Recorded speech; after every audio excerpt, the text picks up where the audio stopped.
All right, everybody. Hello. Thanks for indulging a little bit of tunes as we let folks pile in for the webinar today.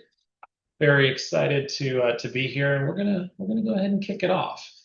Welcome, Q1 2026 Quarterly Trends Report.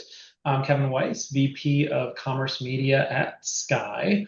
I'm coming to you today with a bit of extra energy. I recently was in Boston, actually just this last weekend for an alumni event. I spent some time around Fenway Park, and being around the Red Sox again has me feeling inspired. So explains the song a little bit, and also why you'll hear some baseball references throughout the webinar. So we'll have some fun with it. Before we step up to the plate, a few ground rules. All attendees are in listen-only mode. Use the Q&A box for questions. Think of it as our bullpen. We'll bring them in at the end if we don't go into extra innings. And now I am introducing a pitch clock for today's slides. I know that's a little controversial in the world of MLB, but in the world of B2B webinars, a brisk pace is usually appreciated. And because we have a lot of slides to cover, it'll help us stay on schedule. Just a reminder, the pitch clock rules are suspended in the event of an injury timeout, but I have done my warm-up, so hopefully I don't pull a hammy today. Also, you're going to have the copy of this comprehensive report in your inbox. You can access, of course, all of the QTR reports on our website, skai.io. Now, I'm thrilled today to be joined by Kelly Gerard, Director of E-commerce Marketing at Marshall Associates. Kelly, tell us a little bit about yourself and Marshall. Hey, Kevin, I did not come with any baseball puns prepared, but we'll see what I can come up with throughout the webinar. But my name is Kelly Gerard. I lead up our e-commerce marketing team here at Marshall. Marshall, for anyone that might not know, we're a full scope omni-channel ad and retail agency. Been in business for over 51, almost 52 years now. So offering account management, advertising, content, graphic design, analytics, and all creative work. So really integrating with our brand partners in really every aspect of your business, whether it be driving awareness display or really tackling the topic of profitability of your items on Amazon and across retail media. So great to be here, and Kevin, great to be with you today.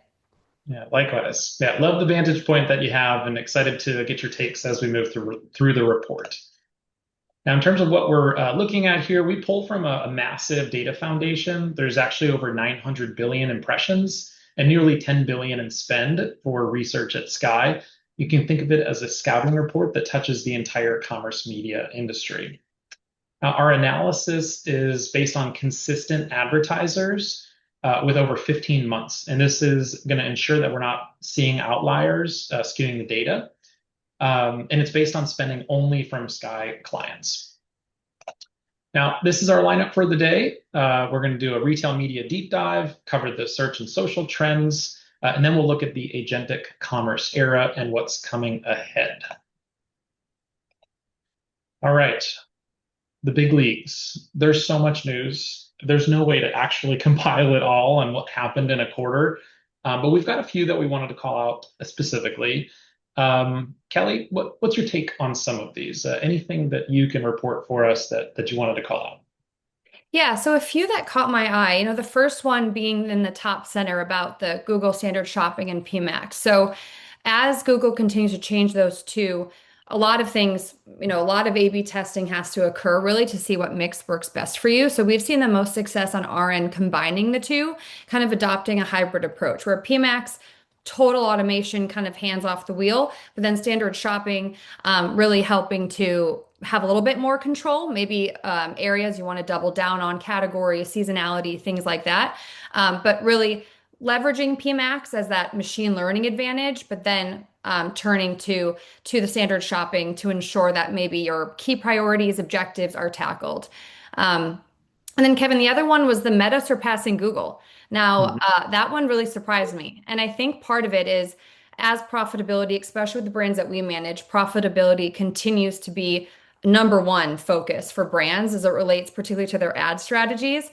We Mhm. find that those platforms like Meta that really combine automation with targeting and also making things like creative easier, simplifying resources, things like that are kind of the platforms that our brands are choosing, where you really can see both control, automation, and then results really in one fell swoop, which obviously Google has, but I think Meta has been coming out with a lot of initiatives and things to test, probably at a much quicker, or at least a little bit of a quicker pace.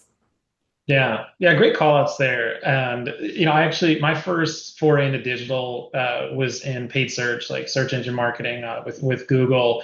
And I think it's always helpful, even though I've spent really the last like 10 years more focused on the retail media and retail ecosystem of like following what Google's doing, and of course the duopoly battle. It's not the triopoly in how they're evolving. And I think it's a very good foreshadowing of what's to come with Amazon as they expand creative capabilities and also the introduction of more black box. So I like that you called out those two, even though like there's a lot of ripe ones that we could jump on.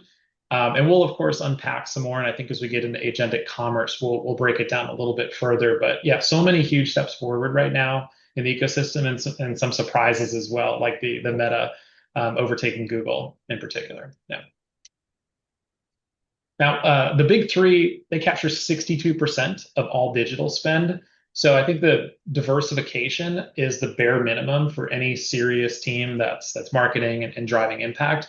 I think the real question, as you'll kind of see in the slide and throughout, is like, how do you allocate within those? And then how do you allocate beyond? Also, how big of a disruption the agentic protocols and agentic search are going to present to really challenge this dominance? Are we going to have, the next sort of a phase of a player coming to encroach on the moat, or are we going to see that these walled gardens in particular continue to dominate at scale globally? Now we'll go into some Q1 commerce media stats. And in case you're new to this, we do a lot of things based on an index. So we wanted to give you a quick guide on how to read some of the index charts that we have. The first period is set as 1. This is our baseline. And then what we're doing is we're comparing values against this baseline so you can see change relative to it. In some cases, we'll call out a specific metric, but a lot of times, because we're sitting on this rich data set captured over years with a lot of continuous spend, we're going to do a lot of index charts, right? And as you can see from retail media, right, it keeps going the distance, like hitting home runs quarter after quarter. You do have expected this growth to flatten by now, but it just keeps growing. The retail media spend has actually grown about 10x since 2019.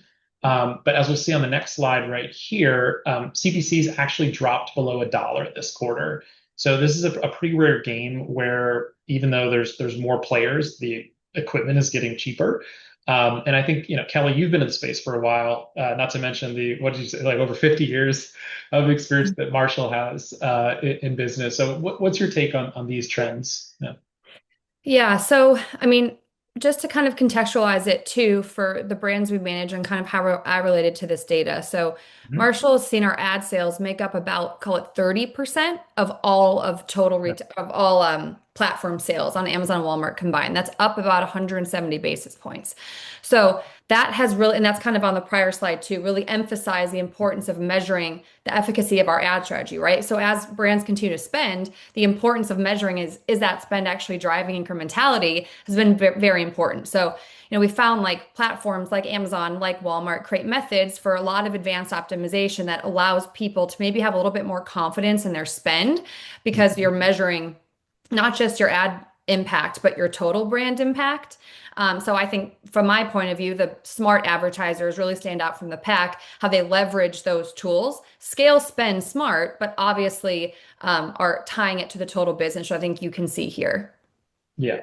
Yeah, absolutely. Yeah, couldn't agree more. I think it's fascinating as measurement has really, evolved. I think that's underpinned some of this continued growth, and like those more sophisticated strategies, more ad types, more ways to measure, more ways to look at it of how it's driving your true north outcomes.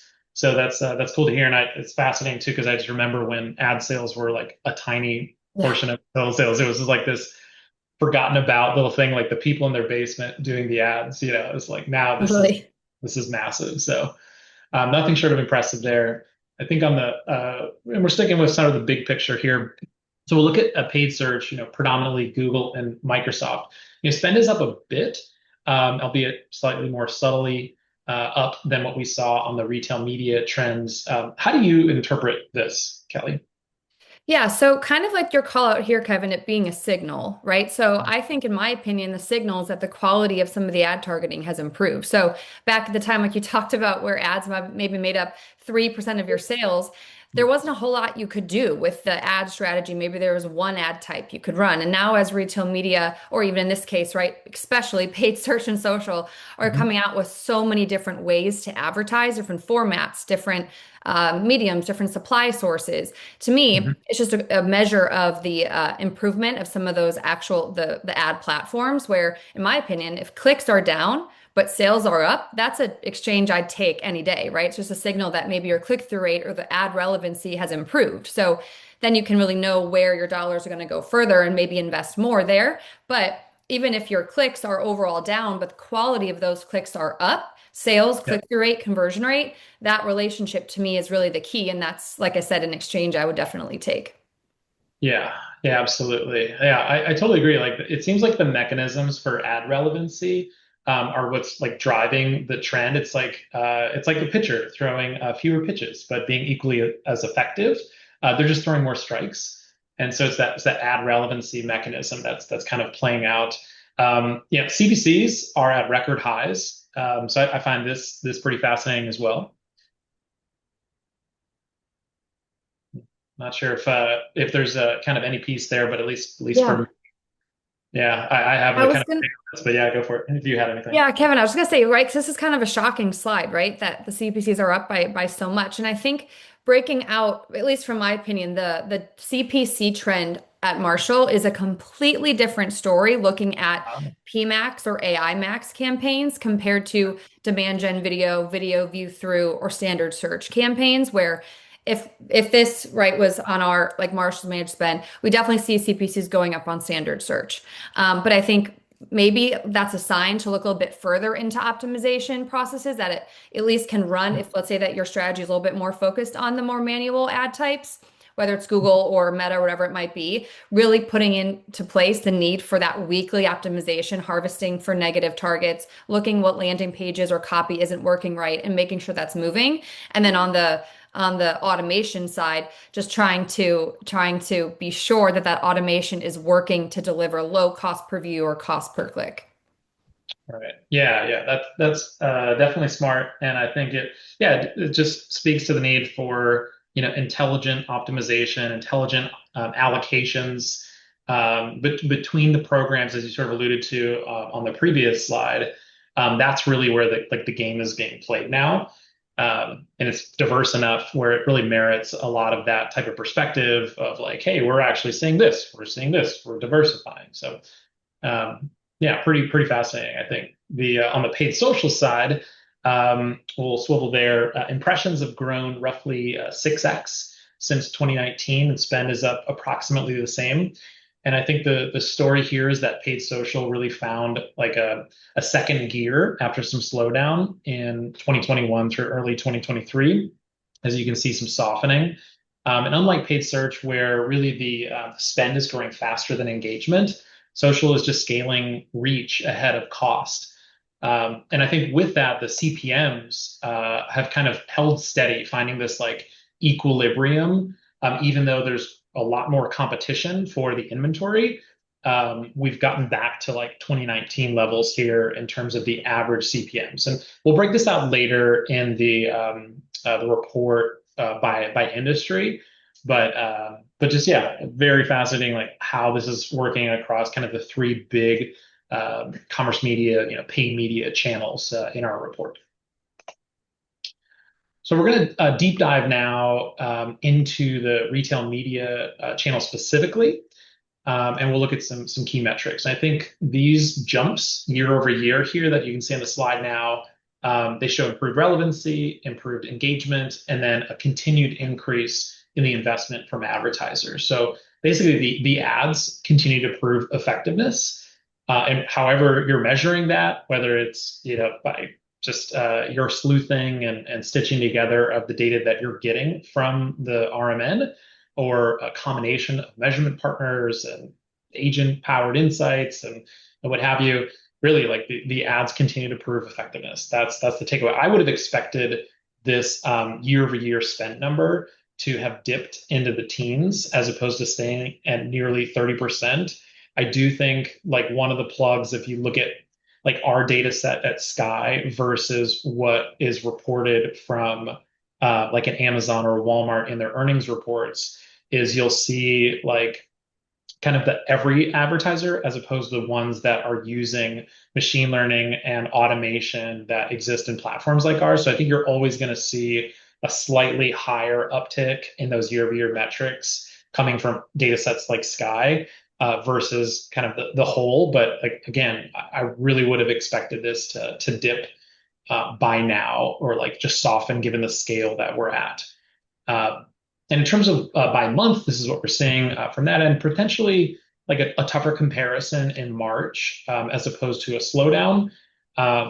I think there's a lot to be expected in the remainder of the year. Curious to get your take, your predictions, if you will, Kelly. I know we're past like the January ones, but what are you anticipating for Q2 and second half of this year? Yeah, well, I feel like as retailers continue to add more tentpole events that are outside of Q1, really, I think the majority, maybe besides a few, are after March. So I think that and that continues to grow, right? Prime Day becoming one day, becoming 2 days is going to be a month. I feel like it soon. But all of that really weighing heavily, right? Somewhere in Q2, early Q3. So I do think that there's a lot of almost like holding on in Q1 to prepare for maybe the back half of the year. Yep. I saw on Adobe Analytics, they predicted that Prime Day will contribute $24 billion of ad spend across 100 merchants and retailers. So not even Amazon, but across, like that's how many people will be participating in that time of the year. So really Amazon having Prime Day has now, right, like been a launch pad to so many retailers launching special events during that time period, which I know Right. for our managed brands where over 60% of our brands are on at least two retail platforms. And that's across, right? Like those sales and events are across a lot of those. So definitely a bit of an anticipation, I think, happening in 2026, knowing that that's been a trend over the last, 4 or 5 years. Yeah, yeah, for sure. Yeah, it's very noticeable uptick in that July spend, and if you were to, compare this a lot further back, you just wouldn't Yeah. have seen that. And I think, as always, people are curious when the event is going to be. I'm not going to try to grill you on like what's the date and stuff, but yeah, we'll see what that looks like when we do this again. Q1 2027 to see if it sort of follows the same or what those tentpole events are going to be. So. I've got some more trends for you. Of course, we're going to layer in the quarter over quarter, which is expectedly softer versus Q4. That's kind of what you would expect from these reports here. So a little bit predictable. I think the year over year is really the highlight that we wanted to call out. But I think the stalwart metric of retail media, which yeah, I think continues to come up. I heard a podcast on this recently of like why it's hard to completely shed ROAS, but the ROAS came in essentially flat against Q1 year over year. So remarkable, like how durable that metric is. And of course, like the dip seasonally is there, but really, really steady return that advertisers are seeing from one of its kind of core staple metrics, if you will. All right, now let's compare the retailers. I want to note that Amazon and Walmart, right? They're leading the standings. They're in the lead for the pennant race in their divisions, their conferences. So we'll break them out individually, and then we'll aggregate all the other retailers into other. What can you tell us a little bit about retailer comparison, Kelly, that you're seeing on your end? Yeah, so I don't think it's that surprising, right, to have kind of Amazon, Walmart, and then all else. But I will say for that Mhm. all else, that kind of emerging retail media networks, maybe, or retailers, to really like pay attention to those too. So, like over for Marshall, at least over 20% of our managed spend is in that other bucket, and that's growing a lot. So while some of those platforms might be a little bit basic in terms of the ad offerings, we see ad tools like Roundel, Criteo, Chewy, for example, having a lot of runway. And so do just want to be sure that we take a close, that you consider, your potential product or brand maybe fitting on some of those platforms. Like they offer things that Amazon, Walmart, while being the kind of like the beasts, might not offer totally, like a Costco, Sam's Club. Those have brand loyalty. Like think about the loyalty of those brand shoppers that if you can get in there, there's a whole lot of power maybe that your brand can connect to with those that loyal club base. So do you just want to have like a double click kind of onto that other column? So while it's still other, totally still consider those platforms because we at Marshall see while Amazon, Walmart continue just like Skai being the big ones Right. in volume, opportunity is absolutely present in that other bucket too. Yeah, I couldn't agree more. I mean, I wish I could do a little bit more justice to the innovation that's happening there and like the diverse like RMN and retailer set with kind of their own unique play. It does diminish that a little bit when you sort of generalize it like this. But I love the innovation that's happening in the space as everybody sort of vies for the other bucket and tries to encroach on the moat that Amazon and Walmart have built. So yeah, and I think yeah, big upside, and you're not going to ignore it if it's like a top three retailer for your specific category or like a key customer of yours. But yeah, from an ad standpoint, I think it's pretty obvious here. Yeah. And you mentioned like ad types, like there's more nascent kind of ad offerings, in particular like self-serve, API supported ad offerings from RMNs. But I think one thing that we've heard across the ecosystem and we're seeing and sort of the spend breakdown by ad type is RMN offsite display, right? Arguably, it's like the breakout star from the team that is really emerged. I'm pretty sure that tracks for you too, but curious if that's the case. Totally. And specifically to Amazon and Walmart's display. So, our display activity, just like this, continues to be a really consistent winner for our brand so far this year. So, spend up about 22%, revenue up 50%, and ROI up 22%, right? So, it's all kind of a treasure chest, if you will, of opportunity for sure for a lot of our brands. And to me, Kevin, that's all tied with, if I use Amazon DSP, here, but like it's all to me tying to the fact that you can connect now pretty high funnel awareness to very low funnel purchase behavior. Whether it's Amazon Marketing Cloud, DSP audiences and custom audiences, purchase path to purchase analysis, right? Like that, there's so much now that lets you maybe throw your product on a video on Fire TV, but that's not gone anymore, right? You can really like measure how that's coming all the way down into purchase behavior in the low funnel. And I think to me, we have at least found that looking at it as an aggregate like that, how the whole program's doing when you activate different things is so much more powerful than looking at everything individually as well. Yeah, definitely. I've always gravitated towards like kind of the Moneyball like aspects of marketing, like more the data driven, like sort of acquisition marketing side. But I do think like sponsored products are really boring, Yeah, Like when you can yeah. layer on audience strategy and creative strategy and clean room measurement, it just gets a lot more exciting. So certainly like and personally excited about this, and I think good runway for this trend to continue beyond just sort of my selfish interest in making the job fun. But For sure.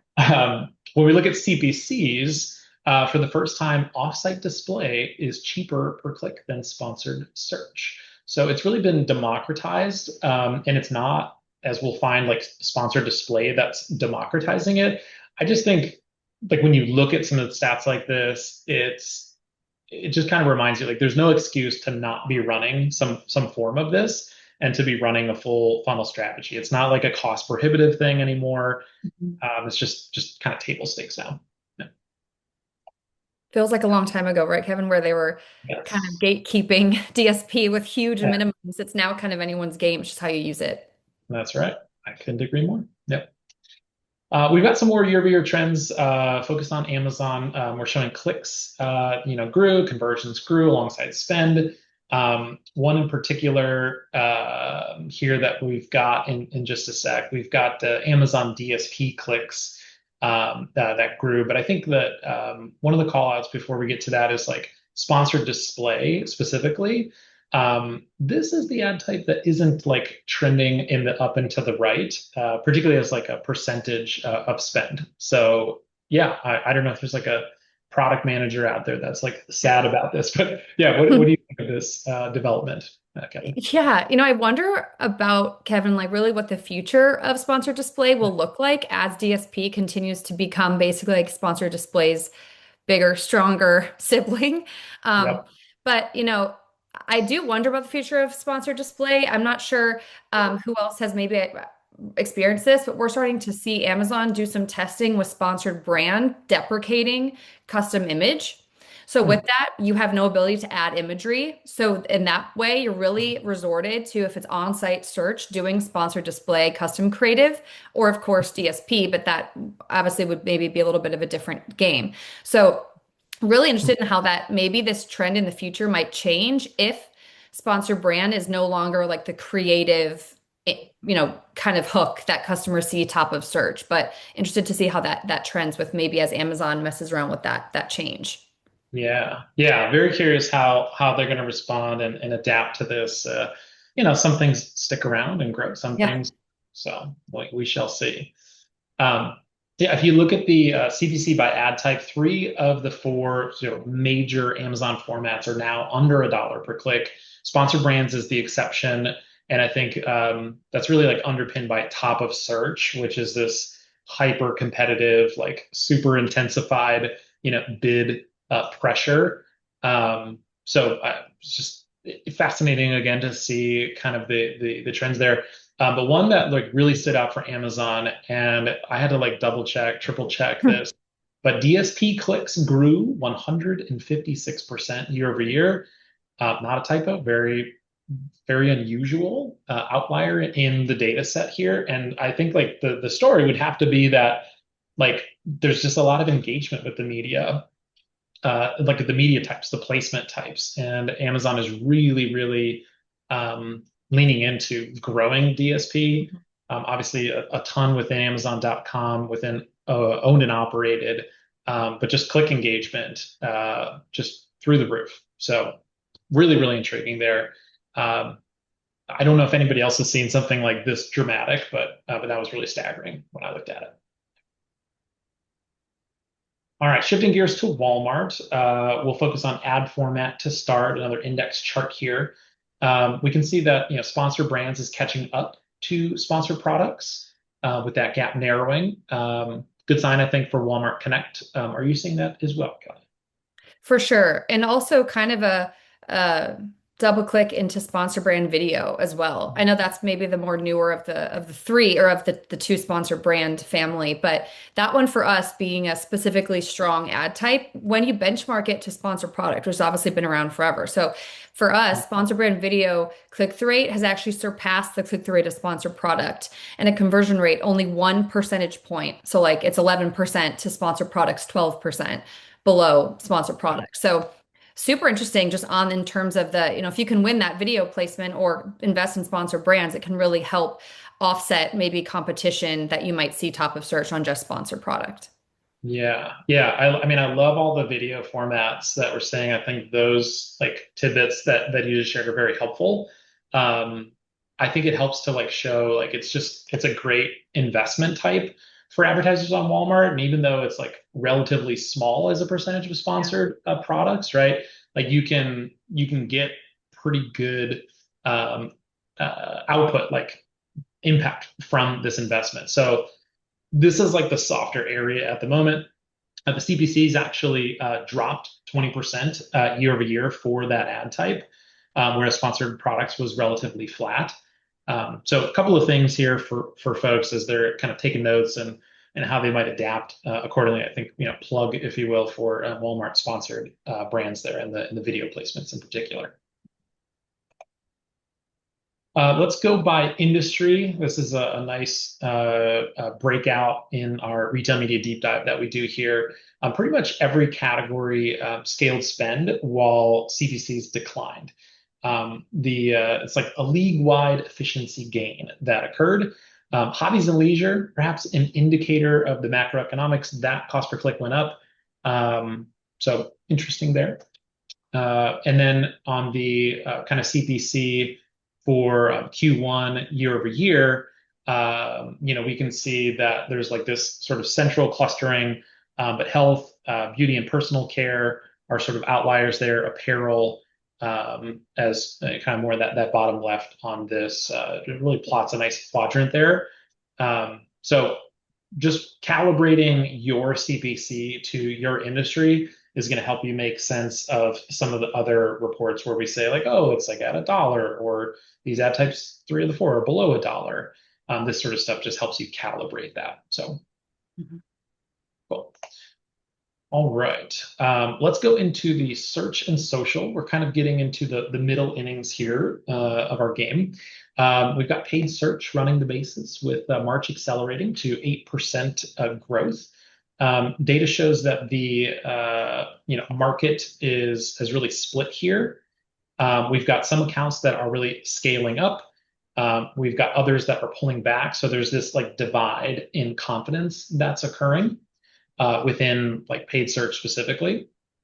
And I think by month, a little bit flatter of a curve, still that kind of Q4 uptick, if you will, but not as dramatic as you'd expect given the nature of kind of the retail calendars.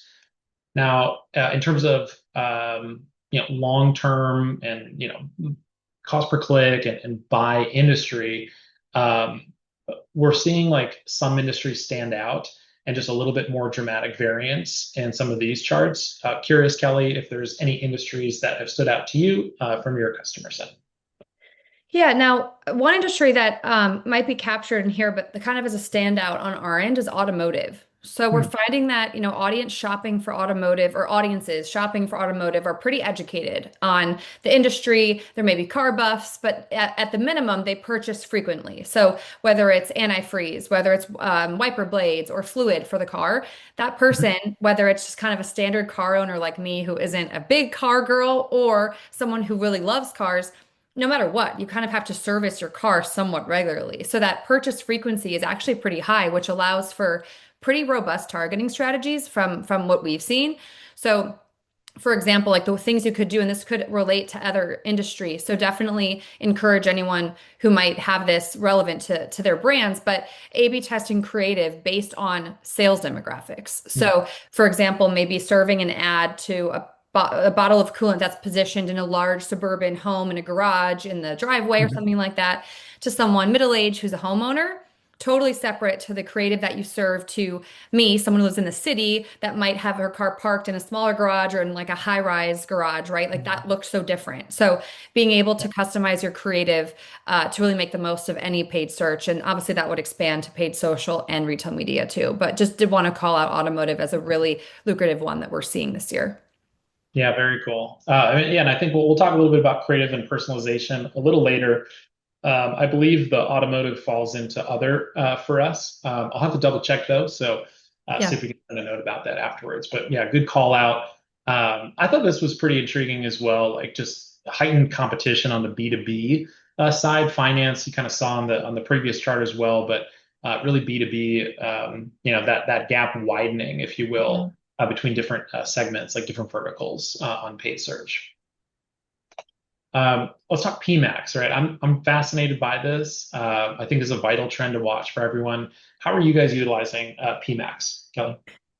Yeah, so we have PMAX running in some way, shape, or form on 100% of our advertisers on Google, but not only PMAX, right? So I think sometimes it's easy to just launch PMAX and not go back and check in on what's working, not working, the settings, and how to then spin that out into some more refined strategies. So the combination of the automation of PMAX with then having control, refinement, optimization, some of that more like manual touch with standard search, shopping, stuff like that has really been key for us. So harvest and learn, but really control your must-win placements to avoid unnecessary spending. So go a mile deep and not a mile wide, basically, on what's working for the more manual campaigns, but adopting PMAX for sure. So I don't know how you feel, Kevin, but it's almost like if you're not adopting PMAX, if it matches your goals, if you're not adopting PMAX, there's a chance that you're like one step behind, certain competitors.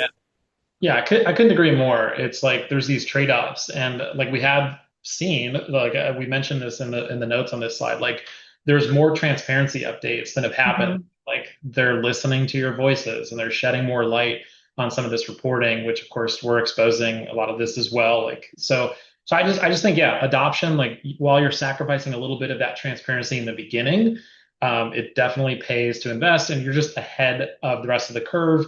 You're seeing that performance. So I love that approach. I think it's a really good um, way to use it. And again, I'd echo like the importance of looking at how you're approaching Google or Meta or Amazon as you think about, how you're approaching a publisher in a different channel. Yeah, Kevin, I think you meant to say ahead of the curve ball on that one. Oh, there you go. Got me. Nice. That one. Very good. All right. Well, we'll switch to the Thor theme here. We'll go with a paid search. We've seen a big run like in this regard in that clicks year over year, 42% jump there. So similar of like that engagement that you saw in the DSP clicks growing. CPCs on paid social actually fell. So yeah, we're really scaling reach ahead of cost when it comes to paid social.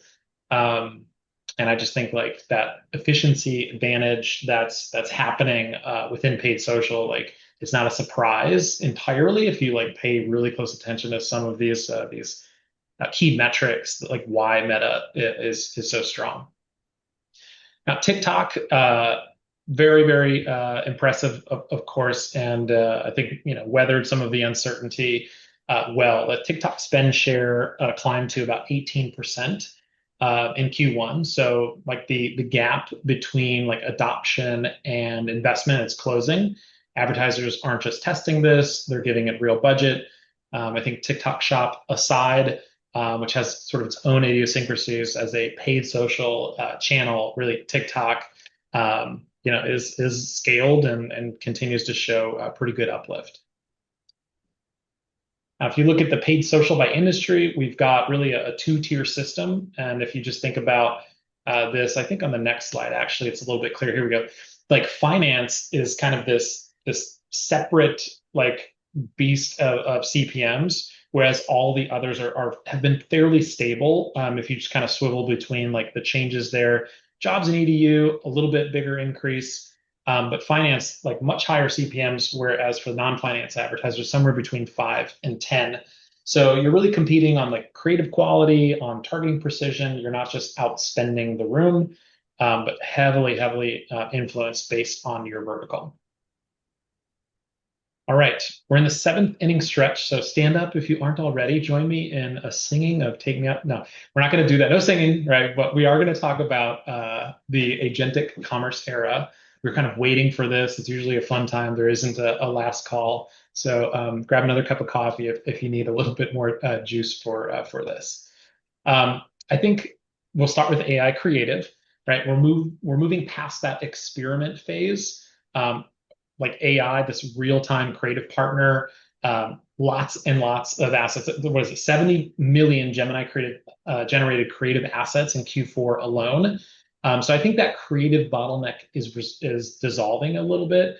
How are you guys approaching the right balance of hands on the wheel and leveraging technology, Kelly? Yeah. And I know a lot of us, at least, I mean, at Marshall, super familiar with the Amazon AI Studio that they've been, I mean, on a topic of investment, I think putting a lot of investment into on behalf of brands, but then even beyond just Amazon. Marshall's our in-house creative team also has scaled some really impressive processes using third-party AI assets that we subscribe to and partner with.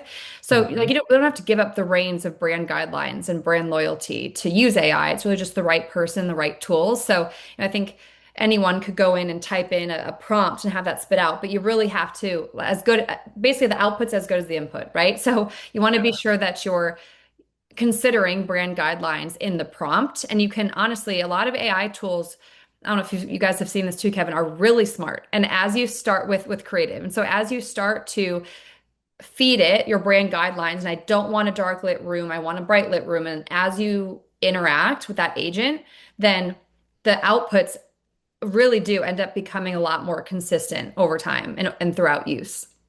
Yeah, yeah, that's good stuff, and I think yeah that's encouraging or like reassuring a bit, like the AI for the volume, the scale, maybe a Spark, the humans for the strategy, the voice, the quality control. So yeah, I mean good stuff there. And I think we've got some cool things that we've cooked and released on kind of creative insights as well, powered by AI. One thing on the global advertiser front, I know I'm more focused on North America, but there's an EU AI Act.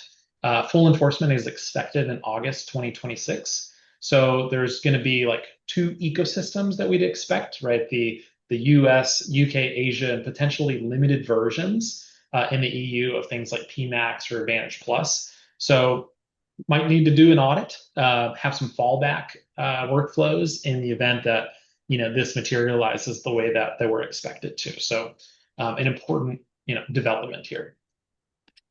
Now, we'd be remiss if we didn't talk about Celeste, right? Our Gen AI powered agent.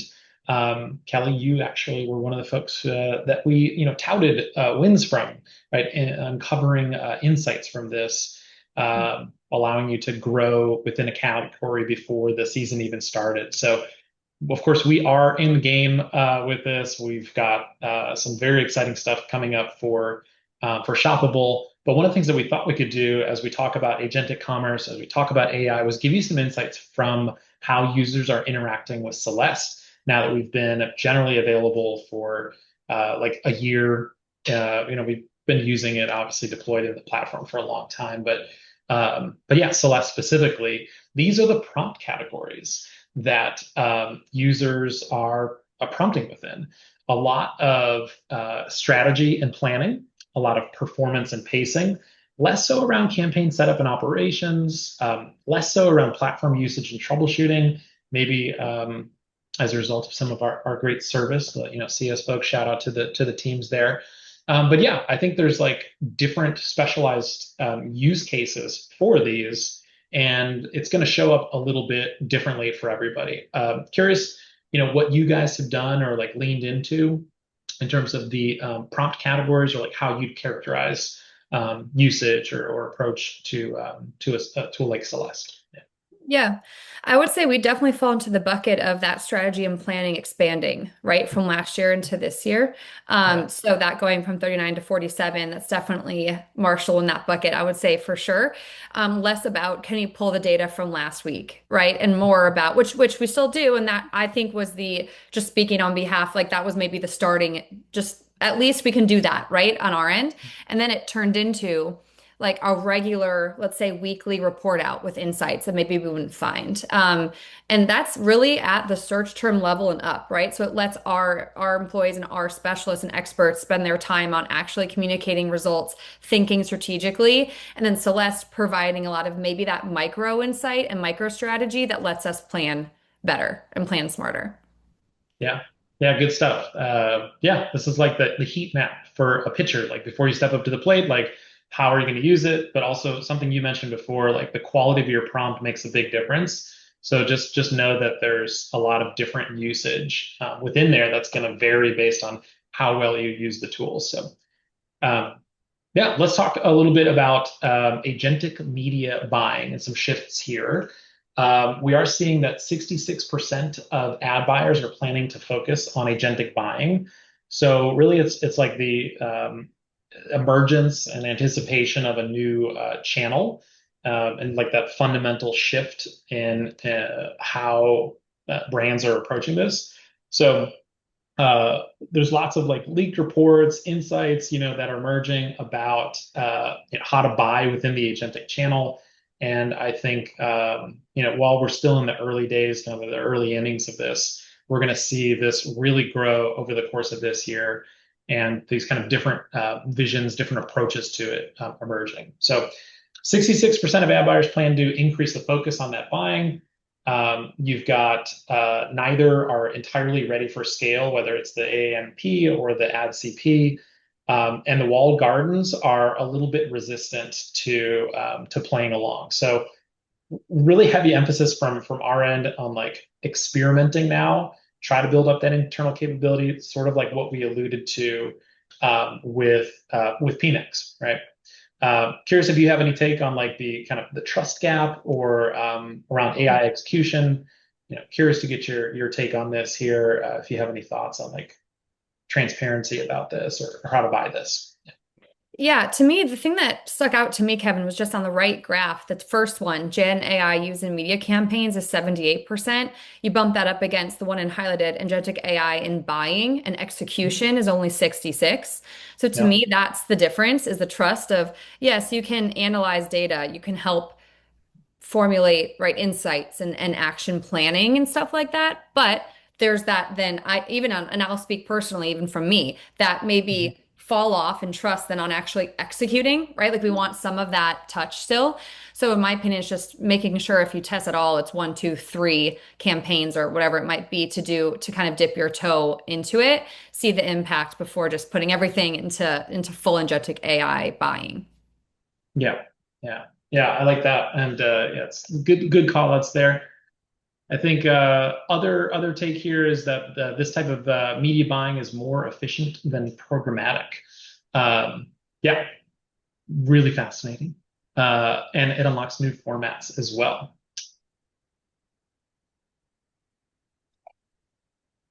All right, let's talk briefly about barriers to agentic production. Right, we're seeing like some more e-marketer studies here. Security and data privacy, this still is the prevailing, reason why organizations aren't moving this to production. And then we've also got accuracy or reliability. So like underscoring the need for that, human oversight, human intervention, and I think we got to remember, like we're still relatively early in the rollout. So these tools, these solutions they're only going to get better. And I think the usage and like how to wield them will continue to go up as well. But this is still kind of the number one criteria for organizations as they're looking to move from pilot to really production and scale.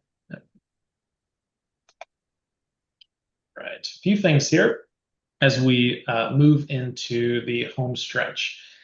We did a survey of our paid search clients and try to get a look inside about how AI advertising is reshaping everything. So we've got some of those survey insights here for you.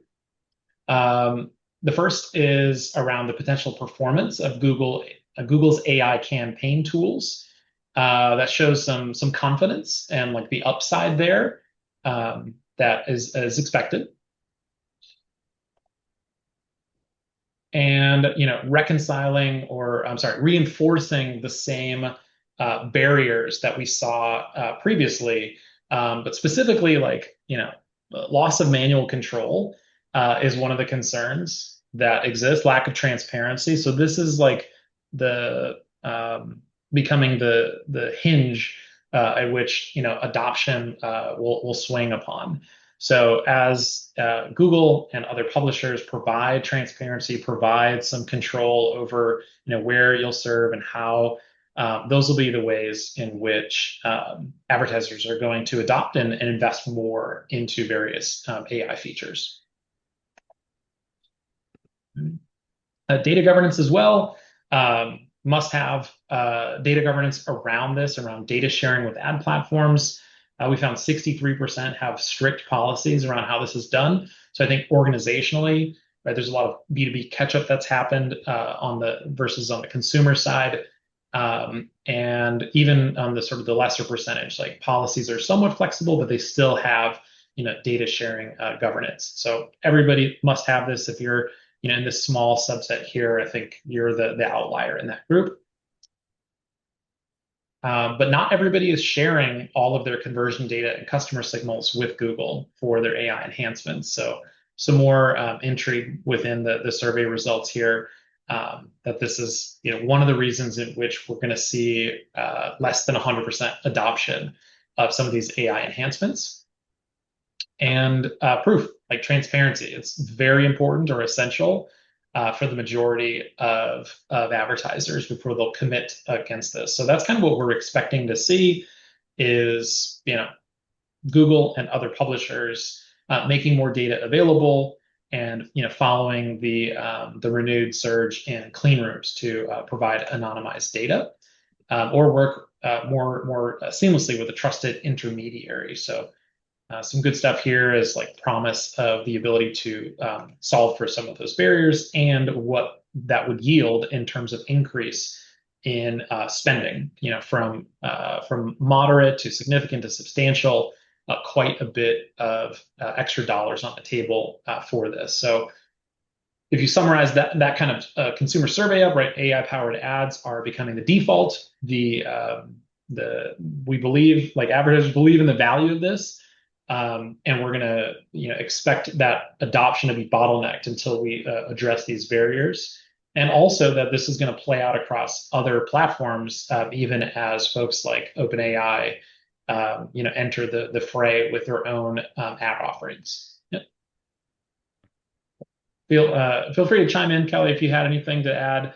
Otherwise, I'll keep humming through as we kind of go into our final recommendations, our final scouting report, if you would. Perfect. Yeah. All right. Some channel recommendations. So agentic buying, it's further along in retail media than anywhere else. I think the release of Amazon Ads, MCP, is very much a game changer. I know we threw it on the slide earlier today, and I was having a conversation with a different client yesterday. It's like some of these MCP integrations, like they take less than 5 minutes, and it's like a no code thing, like anybody could do it. And you can start with just fetching reports. So if you can connect to your stack before your competitors do, that's that opportunity for advantage.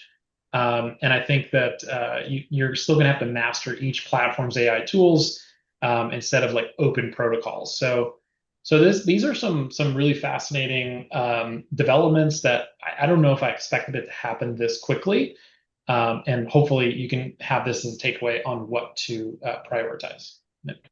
Kevin, just to chime in, the only thing I want to add here, and I kind of hit on this before, but it's overwhelming sometimes, all the different things to test. And so, like, obviously, you want to analyze things individually and see how things work. But at the same time, make sure to analyze your aggregate business and your aggregate, like, media program, for example, to see how one thing is actually having a downstream or upstream effect on the whole media plan. Because individually, something like demographic testing or something might not be a rock star or a home run on its own. But then you see all of a sudden, I wonder why all my retargeting has increased significantly and my CPMs are down. So that kind of plays into the DSP side, but Yeah. analyzing your retail media business as an aggregate, not just campaign by campaign by campaign.